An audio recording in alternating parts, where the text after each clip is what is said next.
पावसानं दडी मारल्यानं तळ कोकणातील शेताला अक्षरशः तडे पडलेले आहेत। शेताला तडे गेल्यानं रोपं देखील कोमेजून गेली आहेत। कोकणात पहिल्यांदाच अशी परिस्थिती पाहायला मिळते। विदर्भ आणि मराठवाड्यासारखी परिस्थिती आता तळ कोकणातही निर्माण झालेली आहे। पडर पाण्या कर पाणी पाणी, शेत माझं लैतानेल चातकावानी।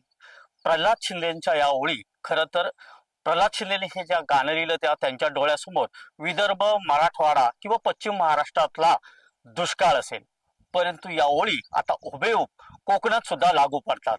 मी आता आहे कणकवली तरळ येथील एका शेतामध्ये।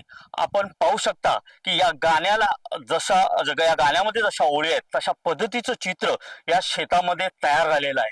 ही लावणी केल्यानंतर गेल्या 8 दिवसापासून पावसाने पूर्णपणे दडी मारलेली आहे। जसं मे महिन्यामध्ये उन्हाळ्यामध्ये जसं वातावरण असतं तसं वातावरण आहे। त्यामुळे अर्थातच या उन्हामुळे या शेताला जे आहे ते तडे गेलेले आहेत। आपण आता एका शेतकरी दादाला विचारा, दादा ही परिस्थिती यापूर्वी कधी कोकणात होती का आणि हे कशामुळे झाले नेमकं? अशी परिस्थिती यापूर्वी कधीच नव्हती। आम्ही आता गेली कित्येक वर्ष अशी भात शेती करतोय आमच्या आई वडिलांपासून, पण अशी परिस्थिती कधीच नव्हती। या वर्षीच हे जे आपण बघताय जमिनीला तडे गेले। या वर्षी पावसाने गेल्या आठवड्यापासून दांडी मारली। 8 दिवस हा पाऊस नाही। आम्ही गेल्या शनिवार रविवारी ही लावणी केली, त्याच्यानंतर मंगळवारपासून हा पाऊस इथे झाला नाही। त्याच्यामुळे ही शेतीची अशी दुरावस्था झालेली आहे।